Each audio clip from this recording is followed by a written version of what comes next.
So quarantine is here. There is chaos in the streets behind me, and the world is focused on answering one simple question.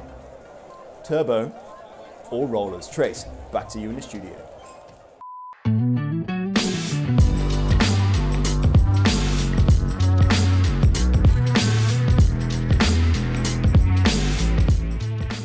Hello, and welcome back to another quick and tasty Trace Velo production. My name, as always, is Luke. So, you're stuck inside. No more long rides out into the countryside. No more PBs on Strava around Richmond Park. The lack of toilet paper haunting your dreams.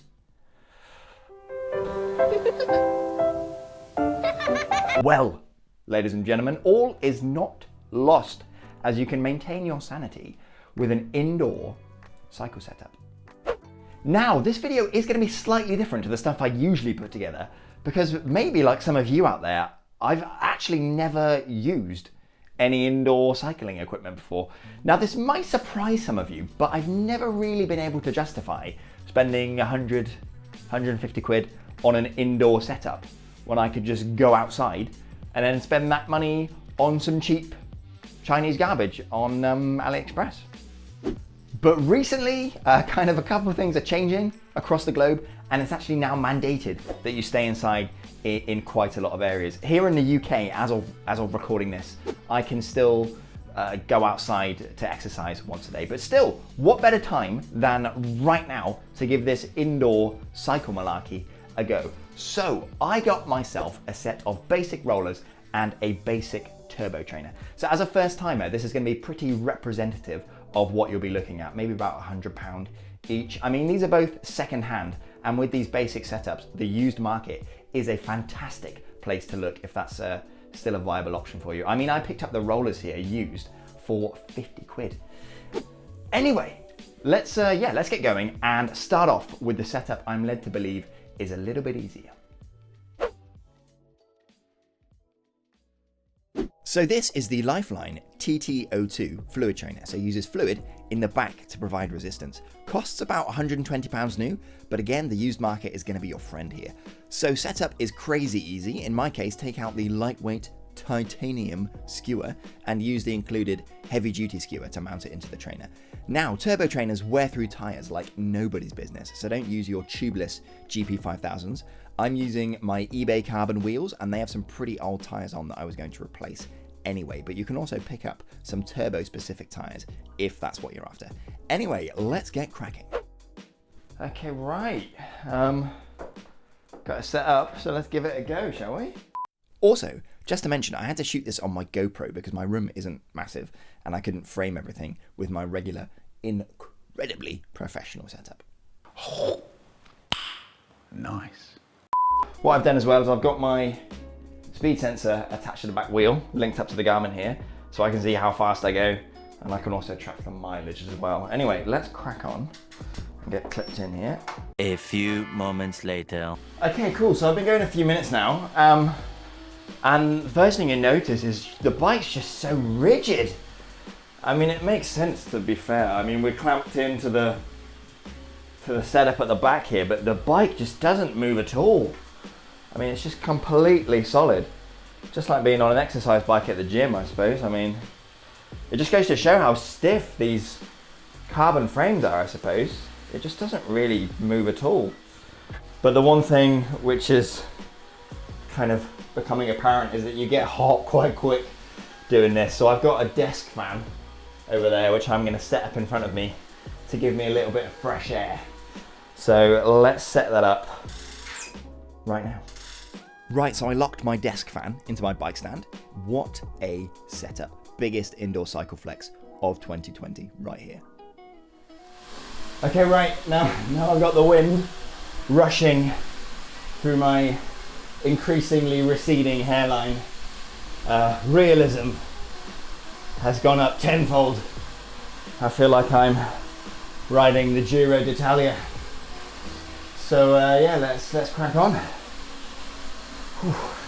Right, so over a couple of days, I clocked up about 70 miles on the turbo. It's a little bit boring, but because it's so easy, and you're nice and stable, you can easily watch a movie or something. You can see I've stuck in the earbuds here, listening to a podcast. This American Life, can recommend. Now you get really hot, so I quickly opted to wear a cap to keep the sweat out of my eyes. And the noise was totally fine. It's a fluid-filled trainer, which you can actually hear in this clip.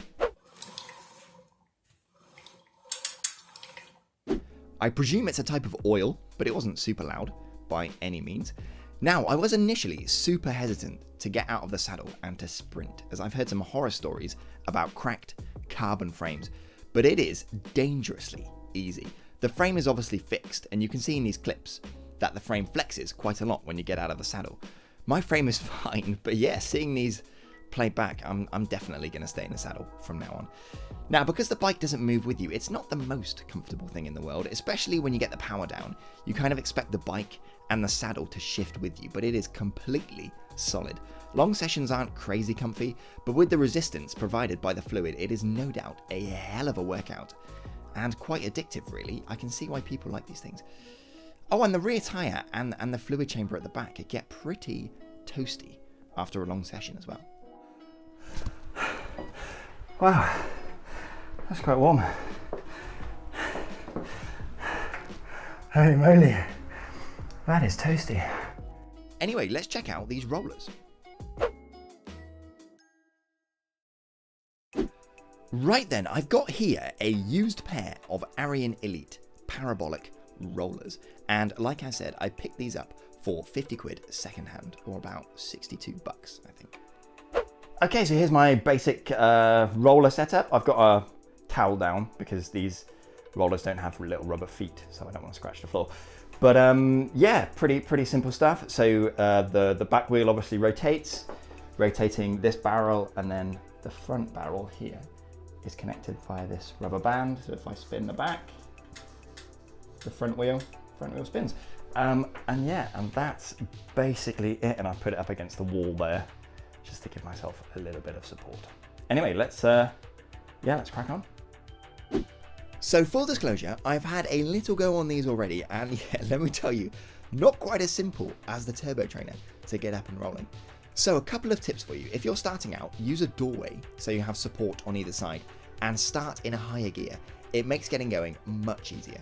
But yeah, bear with me, because in this clip, it's the first time I've actually ridden these outside of a doorway. So I only have support on one side, and it was a little bit nerve-wracking. So yeah, I'm getting my bearings and taking it a little bit easy here. Okay, here we go. Right, you have to bear with me. This is, like I said, the first time I've not had a support either side. I'm in a low gear, so let's try and get going. And release. Okay, so I'm up and going. It's a little unnerving at first, and one of the first things you realise is that 3 inches or 4 inches above the floor doesn't sound like much, but it's a little bit daunting when you first get on it. The second thing you realise is that 36 centimetres, so the width of the rollers that I'm rolling on, is not particularly wide. There's not a lot of margin for error in terms of, yeah, wobbling off it. They do have kind of lips on either edge of the roller, so that does help guide you back in if you stray too close to the edge. Now, you do need to concentrate actually, but once you're going like this, it's actually super easy, super straightforward. I'm going to try and go one-handed for you now, see if I can do that. So you can cycle one-handed, little bit of a wobble there, but it is doable. As long as you keep the speed of the wheels up, you're actually nice and stable. Anyway, I'm going to put a bit of a shift in now, put some miles on this, and yeah, let's get cracking. So you can't quite zone out in the same way as you can on a turbo. I think watching a movie would be a little bit difficult. You kind of need to keep your wits about you a bit. You can easily get the speed up though, and cruising at 50 kph or around 30 miles an hour isn't difficult, but it does feel a little bit hairy. I mean, come off and hit the lino at that speed, I am not confident that would end well, but it definitely keeps you on your toes. I found myself having to concentrate on my pedaling technique as well. You have to sort of smoothly add more watts through the drivetrain, Try to get into a sprint too quickly and you'll probably get a proper wobble on. You can see that in this clip where the front wheel starts to wander all over the place as I'm throwing power through the pedals. It's all about maintaining that circular pedaling rhythm, keeping it nice and smooth. It's a decent workout and hones certain cycling techniques as well. Oh, and in terms of getting out of the saddle to sprint, I'm sure it's technically possible, but I for one will not be attempting it. Also, if you feel a bit unstable, you can easily throw the brakes on and come to a stop super quick. But still, sometimes even the best of us come a cropper.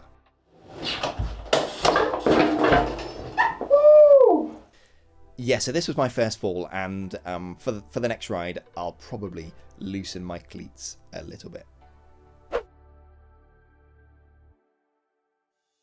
Now, first things first, I won't be factoring Zwift into the rollers versus turbo argument, as I've never actually used any of the sort of virtual cycle training apps before. Also, I'm a massive cheapskate and I don't want to pay the subscription fee.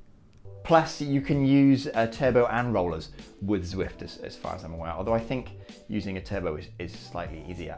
Anyway, that aside, which of the two do I personally prefer? I much prefer the rollers, actually. I'm a bit of a purist, and the rollers just feel a lot more natural. The miles tend to go quicker, it's just a lot more comfortable for me, and once you're settled in, it feels very, very similar to just kind of cruising down a nice flat tarmac road. The turbo is definitely easier in a lot of ways. I mean, you just bolt yourself in and crack on, but because of this simplicity, I found the miles really dragged. I mean, the resistance provided by the turbo does make for a fantastic workout, and I did miss this a bit on the rollers. I mean, the rollers are just kind of free rolling, I suppose, and there's no progressive resistance curve like there is on the turbo. But the rollers make you concentrate a lot more on your pedaling technique. You can't just kind of smash more power through the pedals like you can on the turbo. Do that on the rollers and you'll probably bounce off and then hit the floor at about 30 miles an hour.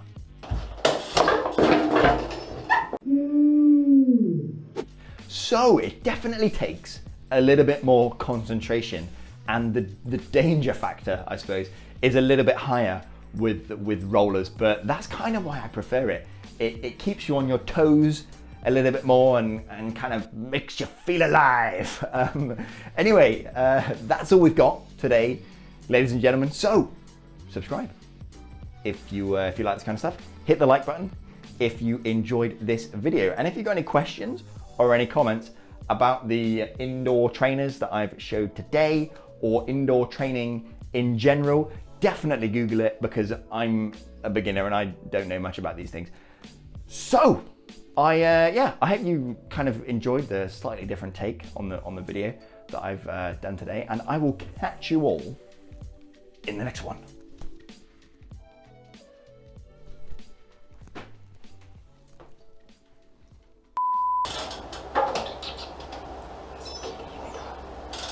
There's a cat in the garden. There's a kitty.